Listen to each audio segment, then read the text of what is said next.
오늘 우리에게 주신 하나님의 말씀은 어제에 이어서 요한복음 21장 1절에서 14절까지 21장 1절에서 14절까지 교독하고 마지막 절은 합독합니다. 그 후에 예수께서 디베라 호수에서 또 제자들에게 자기를 나타내셨으니 나타내신 일은 이러하니라.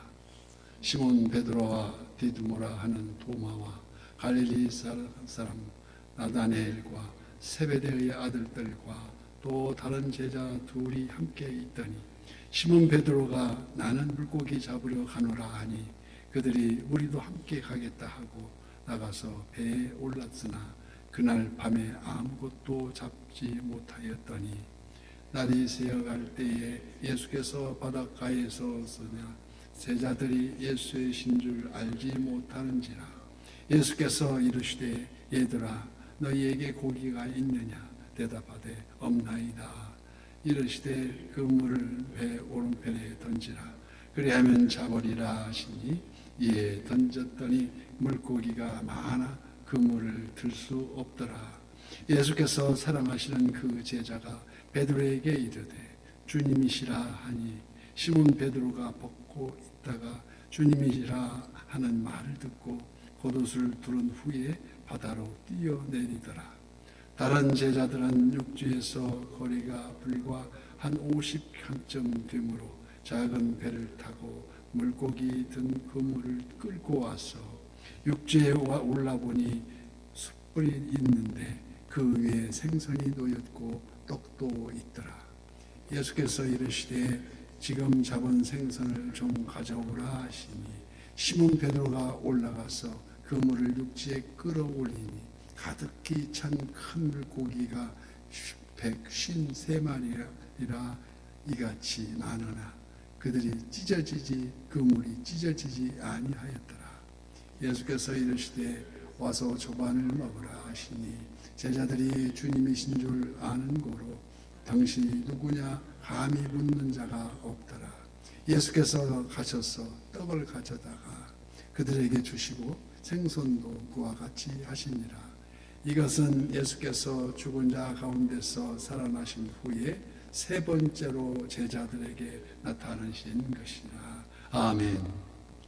오늘도 실시간 선한 요새 기도의 향연 속에 새벽을 깨우는 우리 성도님들 모두에게 여호와 샬롬 지키시는 하나님 평강과 풍성한 은혜를 축복합니다. 부활하신 예수님께서 디베라 호수에 나타나셨습니다. 갈릴리 바다를 갈릴리라는 말을 별칭을 디베라 또는 게네사렛 호수라고도 합니다. 마태복음 28장에 가브리엘 천사로부터 그들에게 알려주기를 너희보다 먼저 갈릴리로 가시나니 거기서 너희가 배우리라고 전해들었음에도 불구하고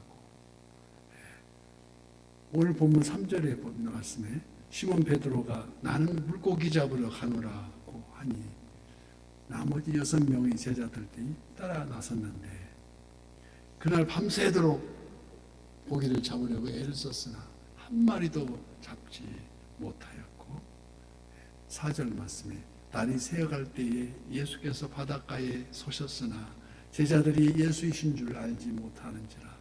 예수께서 이르시되 얘들아 너희에게 고기가 있느냐 대답하되 없나이다. 이르시되 그물을 배의 오른편에 던지라.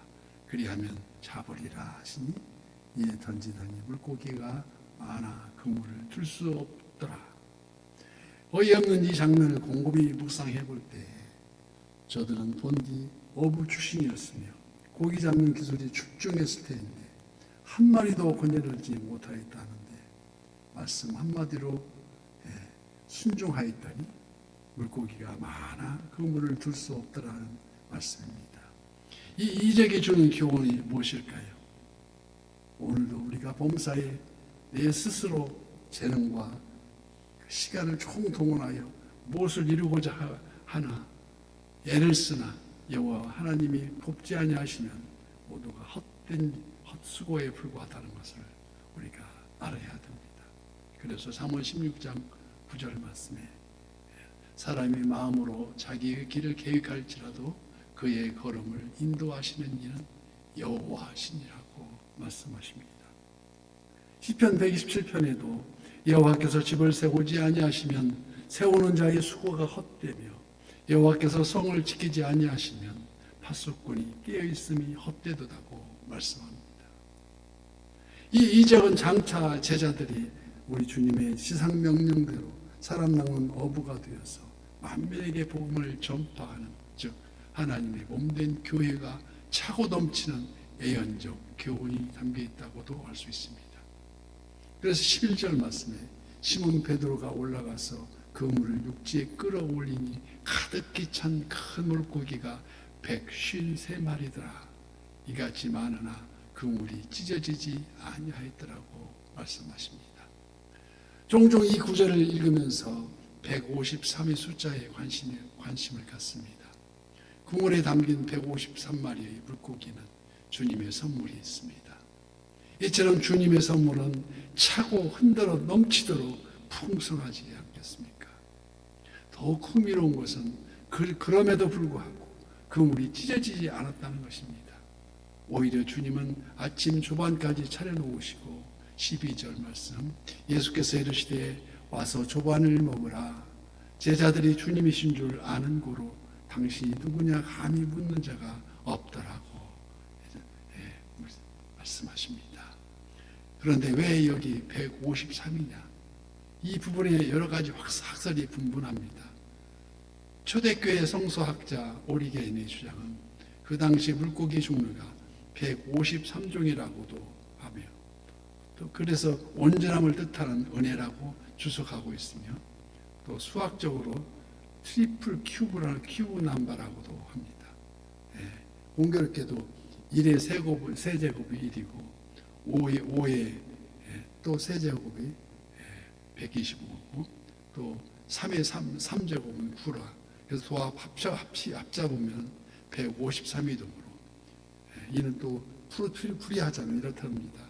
153의 1은 하루에 한 번 선한 일을 시작하여서 5의 5번은 5번 이상 감사의 기도를 드리며 또 3의 3번은 3번 이상 기뻐하고 즐거워하여 주 앞에서 항상 기뻐하라. 내가 다시 말하는 기뻐라는 말씀에 대변해주고 있다고도 말씀합니다. 예를 들어서 1960년대 그러니까 4.19 혁명이 일어나던 해에 광신화학이라는 문구업체가 있습니다. 군산에서 아주 유명한 문구업체인데 경기 침체에 맞물려서 회복 불가능한 위기에 몰려 처해 있었다더랍니다. 제가 어릴 적 학교 대학 미술대회에서 즐겨 쓰던 왕자표 크레파스가 거기에서 나오는 또 모나미 물감, 모나미 잉크 등 창업주가 송삼석이라는 집사님이었는데 군산시 구암동에 가서 충실한 감리교 신자였답니다.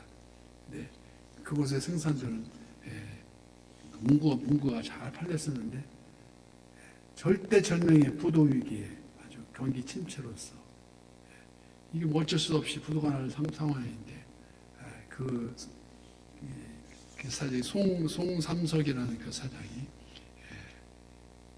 감리교 절친한 감리교 신자였다는데 아침 새벽 기도에 새벽 예배를 나오니 빠지지 않고 나와서 기도합니다. 구하옵소서. 그래서 설교 기도 중에 딱 이 부분 153마리의 은혜의 감명을 읽고 그 기도를 마치고 집에 와서 곰곰이 생각해서 기존에 생산되고 있던 볼펜 모나미 볼펜 써있는 그 볼펜에 153이라는 그 숫자를 더해가지고 글씨를 인쇄해가지고 출시를 다시 했는데 근데 이게 웬일입니까? 출시하자마자 날개 돋친 듯이 팔려나가고 지금도 오늘날도 모나미 볼펜은 153에 써 있습니다. 모나미 153으로 지금도 여지없이 쓰여있다. 오늘날까지 출시하자마자 날개 돋던 듯이 팔려가지고 수출 물량이 포함해서 모나미 153 판매량이 무려 100억 기가 이상이 출시되어 가지고 현 세계에서 손꼽히는 모나미 그룹으로 성장하게 이뤘다는 말씀입니다. 부활하신 주님이 나타나셔서 명령하시고 제자들이 순종하기 전까지는 밤새도록 내내 그물이 비어 있듯이 그들 개인의 인생도 빈 그릇이었고 그들의 공동체도 빈 그물과 같은 처지에 있었다는 것입니다. 하지만 부활하신 예수 그리스도가 그들 삶 속에 오셔서 그들의 말씀에 순종하였을 때 그들의 그물은 이 세상의 물고기로 가득 차게 되었다는 것이 아니겠습니까? 여기 선한 이웃의 공동체도 예수 그리스도 말씀에 순종할 때 위기가 기회로 바뀌어지고 열방을 향한 제자들도 가득 차게 될 줄 믿습니다. 그런데 지금 우린 매일매일 가득 채워지는 주님의 음성에 온통 귀 기울이고 있느냐 하는 것입니다. 우리의 영안이 자꾸 세상 것에 가리워져서 부활의 주님을 그저 그러리라고 인지할 그 지식으로 알 뿐 실제로 알면서도 못 본 척하고 있지는 않는지 돌아보아야 하겠습니다. 그러한 우리들을 우리 주님은 책망하지 않으시고 지금 오히려 물고기를 잡을 수 있도록 도와주시면서 와서 조반을 먹으라고 하시며 떡과 고기를 구워서 상을 차려 주십니다. 마치 제 어릴 적 괜히 반찬 투정에 짜증을 내며 밥 먹기 싫다고 때를 쓰면 엄마가 잠잠히 부엌 잿불에 생선도막을 맛있게 구워주시듯이 13절 말씀 예수께서 가셔서 떡을 가져다가 그들에게 주시고 생선도 그와 같이 하시니라. 오늘도 주님은 성도들이 지치고 쓰러져 있을 때에 실망하고 낙심되어 있을 때에 일어나 걸으라고 말씀하시면서 내 너를 위하여 갈보리 언덕길 십자가를 지지 않았느냐고 말씀하십니다. 지금 이 시간도 성령님 새 힘을 주시고 이처럼 베드로도 그 후 불의 혀같이 많은 성령 충만으로 다시 그물을 던졌는데 그래서 베드로가 로마 교황청 제1대 그 교황으로 등극하지 않았습니까? 그래서 우리가 베드로 그물을 던졌듯이 이제는 물고기를 낚는 그물이 아니라 사람을 낚는 어부가 되어서 한 번의 설교에 3,000명이 감명을 받아서 주께로 돌아오는 이제는 내가 어찌할꼬 회개하고 주님께 돌아오는 놀라운 구원의 역사를 체험하게 됩니다. 그래도 그 복음의 그물을 찢어지지 않았으며 오늘도 죽어가는 수많은 영혼들이 우리들 본향 천국 소망으로 가득 차 있으며 오늘 이 시간도 베드로가 체험한 주님이 바로 저와 선한 이웃의 모든 지체가 함께 새벽을 깨우는 우리 모두 사번손 꼭 붙들고 승리하시는 모두가 되기를 예수님 이름으로 축복합니다.